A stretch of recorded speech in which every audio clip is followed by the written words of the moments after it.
오늘 아침 주요 뉴스 키워드로 자세히 분석해보는 시간입니다. 오늘도 역시 김대호 박사 나오셨습니다. 박사님 어서 오십시오. 네, 반갑습니다. 자, 첫 번째 키워드부터 확인하시죠. 소매 판매 쇼크. 미국의 지난달 소매 판매가 예상보다 큰 폭으로 감소했습니다. 어떻게 해석해야 될까요? 예, 지금 이 뉴욕 증시나 미국 경제의 최대 관심은 소비 쪽에 몰려 있습니다.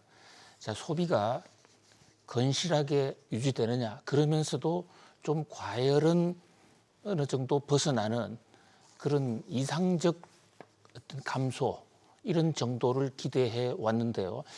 근데 전체적으로 소매 판매 지수라는 리테일 세일즈 인덱스가 지난달에 비해서 1월 달치가 0.8% 감소했어요. 0.8%나 감소한 것은 10개월 만에 처음이고 시장의 예상치보다도 좀 더 한 3배 정도 더 많이 감소했습니다. 네. 그래서 일각에서는 소매 판매 쇼크다. 또 소매 판매가 급격히 줄어들므로 인해서 어떤 이 불경기가 오는 것이 아닌가, 경기 침체가 오는 것이 아닌가, 이런 우려까지도 제기되고 있고요. 또 한편에서는 뉴욕 증시에서는 소매 판매가 급격히 감소하는 것은 굿뉴스다. 왜냐하면 연준이 금리 인하 속도를 좀 더 빨리 할 수도 있다. 뭐 이런 여러 가지 엇갈린 반응이 나오는데요. 자, 소매 판매에 대해서 좀 국내에서 받아들일 때 미국의 소매 판매 지수에 대해서 몇 가지 좀 오해가 있습니다. 자, 우선 미국은 GDP에서 소비가 차지하는 비중이 70%다. 따라서 소매 판매 지수가 악화되면 미국 GDP가 떨어질 것이다. 이렇게 단순하게 생각을 하는데요. 자, 지금 소매 판매 지수를 한번 보시죠. 미국의 소매 판매 지수라는 리테일 세일즈 인덱스, 흔히 RSI라고 부릅니다. 우리가 소비자 물가를 CPI를 부르듯이 소매 판매 지수는 RSI로 부르는데 여기는 상품만을 대상으로 합니다. 그러니까 눈에 보이는 만질 수 있는 텐지업을 상품만을 대상으로 한 거예요. 근데 미국의 소비는 만지는 물건보다도 더 많은 게 보이지 않는 서비스예요. 그렇죠. 이를테면 이발을 한다든지 미용을 한다든지 병원에 간다든지 네. 학원 비용이라든지 학교 학비, 이런 서비스가 소매 판매 지수에는 들어가 있지 않아요. 따라서 소매 판매 지수 이퀄 미국의 소비로 보고 미국의 경기가 침체한다. 이것은 조금 속단이다 이거죠. 자, 그다음에 또 하나 중요한 게 소매 판매 지수에도 헤드라인 RSI가 있고요. 근원 RSI가 있어요. 우리가 근원 CPI가 훨씬 더 헤드라인 CPI보다 더 중요한 것처럼 소매 판매 지수에서도 근원 RSI가 헤드라인 RSI보다 훨씬 더 중요한데요. 자, 이 헤드라인 RSI와 근원 RSI 차이가 뭐냐? 헤드라인은 상품 전체를 대상으로 한 물가 지수입니다만 네. 근원 RSI는 여기서 단기 변동성이 큰 자동차, 건설 자재, 주유소 요 세 종목을 빼요. 자, 그런데 1월 달에 소매 판매 지수 마이너스 0.8이라고 했는데 어떤 분야가 올랐느냐? 한번 품목별 내역을 한번 보면요. 자, 품목별 내역에서 자, 지금 근원 RSI에서 빠진다고 한 게 건축 자재, 그렇죠? 그다음에 자동차, 주유소 세 가지를 말씀드렸는데 네. 이번에 감소한 게 건축 자재 마이너스 4.1, 자동차 마이너스 1.7, 주유소 마이너스 1.7. 따라서 이 감소한 것은 근원 RSI에는 건축 자재, 자동차, 주유소가 빠지기 때문에 날씨와도 좀 연관이 있어 보입니다. 날씨라기보다는요, 근원 이 RSI와 헤드라인 RSI는 단기 변동성이 높은, 날씨가 좋거나 나쁘거나 네. 단기적으로 변동성이 높기 때문에 이것은 별로 의미가 없는 통계다. 이래서 근원 RSI에 아예 대목을 빼버리는 거예요. 네. 따라서 지금 헤드라인 소매 판매에서 많이 감소한 것으로 나타났지만 실제로 근원 RSI는 별로 떨어지지 않았다. 이제 이런 얘기를 이 표는 얘기해주고 있는 것이죠. 네. 오히려 오른쪽에 보면 가구, 식료품, 백화점, 음식점에서의 실제로 물건 소비한 거 그것은 오히려 더 늘어났습니다. 늘었네요. 따라서 1월 달 소매 판매가 쇼크다. 굉장히 줄었다라는 것 자체가 조금 과장된 표현이다. 이렇게 볼 수가 있고요. 자, 또 하나 지금 앵커님 날씨도 얘기해 주시는데 그런 어떤 계절적 요인 변화 그것도 영향을 미쳤습니다. 네. 자, 이 지난 12월 달에 미국의 소매 판매가 굉장히 그 과열 양상을 보이기도 했습니다. 연말에. 근데 이제 새해 들면서 몇 가지가 이 변동을 보인 게 날씨가 너무 나쁘다 보니까 건물을 집을 재수리한다든지 또는 재건축을 한다든지 하는 거 좀 미루자. 네. 이렇게 되다 보니까 건축 자재 그 소비가 좀 줄어든 거 있고요. 네. 그다음에 이제 자동차 같은 경우는 작년에 코로나 엔데믹 상황에서 그러니까 코로나 때 사지 못했던 자동차를 작년에 한꺼번에 샀기 때문에 올해는 자동차 수요가 좀 늘어날 것이다, 좀 줄어들 것이다 네. 라고 저희들이 몇 번 말씀드리지 예상을 않았습니까? 했었죠. 네. 그게 지금 나타나고 있는 것이고요. 또 전기차 인기가 줄어들다 보니까 자동차 교체가 조금 둔화된 그런 요인들 나타난 거. 그다음에 주유소 소비는 국제 유가가 떨어졌습니다. 그러니까 소비가 별로 줄어들지 않아도 가격이 하락하는 바람에 소비가 감소한.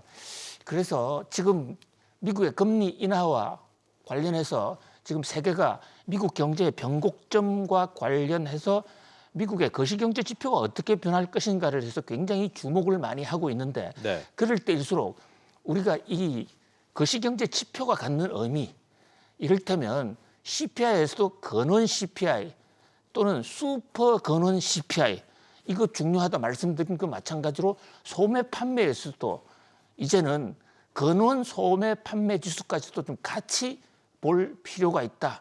이런 말씀을 좀 드리고 싶습니다. 그렇군요. 자, 계속해서 다음 뉴스 키워드 보시죠. 실업자 실종. 저희가 연준 금리 인하와 연계해서 보는 게 또 고용 지표인데요. 밤사이에 나온 지난주 신규 실업수당 청구 건수가 또 감소했습니다. 여전히 고용시장이 뜨거운 것으로 나타났습니다. 이렇게 되면 금리 인하 시점은 계속해서 또 미뤄지는 쪽으로 분석이 좀 나올 것 같은데 어떻게 보십니까? 그렇습니다. 실업자라는 것은 뭐 가능하면 발생하지 않았으면 하는 것이 뭐 대부분 사람들의 소망입니다. 그런데 경제 정책과 관련해서는 어느 정도의 실업자, 적정 실업자가 생겨줘야 경제가 숨통을 터갈 수 있다. 이제 이렇게 거시경제 학자들은 이렇게 보고 있는데요. 코로나 팬데믹 이전에 신규 실업자 숫자가 25만 명에서 30만 명 정도 됐을 때 경기가 굉장히 좋았거든요. 네. 그래서 경제학자들의 시각에서는 사회복지적인 측면이 아니라 경제 운용 측면에서는 25만 명에서 30만 명 정도가 나와줬으면 그러면 미국이 금리 인하도 좀 할 수가 있다. 이렇게 보고 또 실제로 조금 실업자가 늘어났으면 하는 그런 희망이 있었는데 실업자가 오히려 지금 줄어들고 있습니다.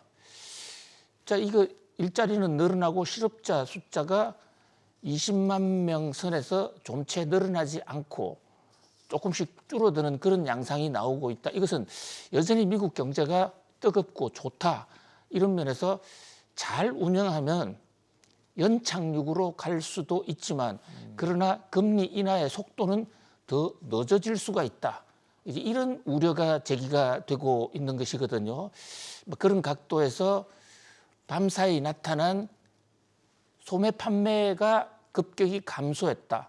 뭐 이것은 뭐 근원 소매 판매는 아니지만 어쨌든 헤드라인 소매 판매가 감소한 것은 금리 인하를 조금 앞당길 수 있는 요인인 반면에 미국의 실업수당 청구자 숫자가 21만 건으로 전주 대비 오히려 8천 건 감소했다라는 것은 금리 인하 시점이 조금 더 늦어질 수 있다. 네. 그래서 실업 통계와 소매 판매 지수 두 지수가 서로 엇갈리게 나왔기 때문에 이 두 가지 지표는 미국 연준 제롬 파월이 금리 인하 결정을 하는데 별 영향을 주지 않았을 것이다. 네. 따라서 뉴욕 증시도 여기에 큰 영향을 받지 않은 것으로 그렇게 분석할 수 있습니다. 그렇군요. 자, 계속해서 다음 뉴스 키워드 보시겠습니다. 버핏 애플 사랑. 워렌 버핏 버크셔 해서웨이 회장이 애플 지분을 좀 줄였다는 소식이 나왔는데요. 그동안 계속해서 비중을 높여왔던 거로 알고 있는데 이게 시사하는 바가 좀 큰 것 같습니다. 예, 저는 워런 버핏이 1년에 한 번씩 투자자들과 대화를 하지 않습니까? 네. 오마하라는 곳입니다. 네브라스카 주의 오마하에서 주주총회를 하는데 거기에 뭐 해마다 그 특파원 시절에는 해마다 저 컨퍼런스 콜에 다녀왔거든요. 네. 그때 아주 강력하게 남은 인상 중에 하나가 이 워런 버핏은 절대로 IT 주식을 하지 않겠다. IT 주식은 거품이다. 네. 이렇게 계속 주장을 해왔습니다. 그러면서 애플은 예외다. 애플은 거품이 없는 IT 주식이다. 그러면서 버핏이 애플에 대해서만은 주식을 야금야금 늘려왔습니다. 한 번도 줄이지 않고 조금씩 늘려왔어요. 그랬죠. 그런데 밤사이 뉴욕 증시에 리포트 된 것으로는 버핏이 애플 주식을 팔았다. 물론 판 액수가 애플이 보유하고 있는 그러니까 이 워런 버핏이 버크셔 해스웨이를 통해서 보유하고 있는 주식의 1%에서 뭐 큰 폴션은 아니지만은 어쨌든 일방적으로 사 들어가던 이 버크셔가 애플 주식을 팔기 시작했다. 이것은 굉장히 주는 어떤 시사점이 있는 것이 아닌가. 가뜩이나 최근에 애플이 지금 M7에서 좀 탈락하는 분위기. 네. 지금 그 밤사이에 또 한 번 뉴욕 증시 M7 매그니피센트 M7 종목의 양극화 현상이 다시 한번 문제가 됐는데요. 그중에서 엔비디아, 메타, 아마존, 마이크로소프트는 잘 나가는데 구글, 애플, 테슬라는 좀 부진하다. 심지어 애플과 테슬라는 아예 매그니피센트 종목에서 빼야 된다라는 그런 얘기까지 나오고 있습니다. 물론 밤사이 애플은 좀 상당히 반등을 했습니다. 네. 그러나 이런 단기 시세하고 관계없이 중장기적으로 애플과 테슬라에 우려하는 시각이 많이 있는데요. 이 와중에 워런 버핏이 애플 주식을 던졌다? 이것은 대량 매각의 신호가 아닌가. 보통 큰 투자자들이 주식을 팔 때요. 한꺼번에 주식을 많이 팔지 않습니다. 네. 왜냐하면 주식을 한꺼번에 10%나 20%를 던지면 자기가 주식 판 것 때문에 주가가 더 떨어져서 나머지 주가 폭락해서 본인이 손해를 보거든요. 그렇죠. 그러니까 블락딜을 하는 방법도 있지만 블락딜의 상대 매수자를 찾기가 어렵기 때문에 버핏은 조금씩 칸을 봅니다. 그래서 사정이 경제 상황이 좋을 때 조금씩 떠나는데 그런 식으로 이제 버핏의 애플 사랑이 끝난 것이 아닌가라는 그런 우려도 제기가 되고 있는데요. 네. 이 버핏의 속마음을 현재로 우리가 뭐 단정적으로 예단하기는 어려운 상황입니다만은 어쨌든 버핏의 애플 매각은 애플 주식이 하나의 변곡점이 될 수도 있다는 점에서 우리가 좀 주목해 볼 필요는 있을 것으로 보입니다. 네. 자, 다음 뉴스 키워드 보시죠. 머스크 경고. 여기서 말하는 머스크는 오늘은 일론 머스크 테슬라 CEO가 아니고 해운사 머스크 얘긴데요. 홍해 지금 운항 차질이 계속해서 이어지고 있는 가운데 올해 하반기까지 차질이 좀 이어질 수 있다, 더 지연될 수 있다 이런 경고 메시지를 내놨습니다. 예, 머스크란 발음 이게 국제 경제 사회에서요 두 가지 그 중요한 인물과 기업의 이름인데요. 우선 사람 쪽에서는 테슬라를 꾸려가고 있는 일란 머스크, 영어로는 스펠이 MUSK입니다. 그런데 사실은 이 일란 머스크가 국제 경제 사회에 등장한 지는 얼마 안 됐어요. 네. 100년 이상 세계 경제에 큰 영향력을 주는 머스크는 사실은 세계 굴지의 해운회사 머스크입니다. 이 머스크는 MAESK인데 이 덴마크 발음이 머스크로 가기 때문에 우리나라가 들릴 때는 테슬라의 머스크나 해운회사의 머스크나 발음이 똑같습니다. 그런데 이 세계의 주도적인 해운사 머스크가 지금 홍해 사태가 생각보다 더 이어질 것 같아. 이런 좀 부정적인 언론 인터뷰를 하면서 전 세계적으로 해운 관련 주가가 떨어지고 있는데요. 실제로 지금 해운사 경기가 상당히 안 좋습니다. 특히 홍해 항로만 문제가 아니라 지금 코로나 때 너무 또 컨테이너선을 많이 확보해가지고 컨테이너 공급이 수요를 초과해서 지금 단가는 떨어지고 물류 비용은 올라가는 그런 상황이거든요. 근데 이것은 단순히 해운사 문제만이 아니라 해운 물류 비용이 올라가면 수출 수입 의존도가 높은 한국 같은 나라에서는 비용이 또 물건 단가가 올라갈 수 있다. 그런 점에서 좀 유의해 볼 대목입니다. 네. 자, 오늘 마지막 뉴스 키워드 보시겠습니다. GDP 착시. 오늘은 일본 GDP 얘기를 좀 해볼까 하는데요. 이 GDP 순위가 독일에 밀려서 4위로 내려앉았다는 뉴스가 나왔습니다. 우리 입장에서는 또 작년 성장률이 25년 만에 우리를 앞질렀다는 소식도 나왔는데 이 착시라는 얘기도 나오고 있습니다. 이게 엔저 때문이죠? 예, 우리가 경제 통계를 볼 때 그 경제 통계가 갖고 있는 진짜의 뜻, 또 구조적 한계 이런 것을 같이 좀 볼 필요가 있어요. 네. 지금 전 세계 뉴스가 일본이 독일에 졌다. 독일이 세계 경제 3위로 오르고 일본이 4위로 올랐다. GDP 기준 통계입니다. 그런데 이 GDP라는 것은 국제적으로 발표할 때 달러 기준으로 환산을 해서 발표를 하는데 일본은 잘 아시는 대로 의도적으로 엔화 약세를 엄청나게 유도를 했습니다. 그렇죠. 그러니까 그것을 감안하지 않고 단순하게 일본이 독일에 밀렸다? 이것은 잘못된 분석이죠. 정확한 분석을 하려면 일본과 독일의 환율 격차, 환율이 어떻게 바뀌었나 그걸 같이 감안을 하고 비교를 할 경우에 일본은 여전히 독일보다도 GDP가 높습니다. 네. 그래서 3위, 4위가 역전됐다는 것은 GDP의 착시 현상이다. 자, 그다음에 또 하나 주목할 대목은요. 한국과 일본과의 관계. 우리나라가 일본에 대해서 GDP가 처음으로 밀렸어요. 28년 만에요. 그런데 한국과 일본 간에는 일본 엔화가 우리보다도 더 떨어졌거든요. 그러니까 한국은 일본보다도 GDP가 떨어졌는데 만약에 환율 요인이 없다면 더 떨어진 겁니다. 그러니까 한국은 일본에 비해서 지난해 경제가 굉장히 나빴다. 이렇게 볼 수가 있는 것입니다. 그렇군요. 독일하고 비교하면 한국은 그 격차가 더 벌어진 것이죠. 그래서 지난해 한국 경제는 최악의 한 해였다.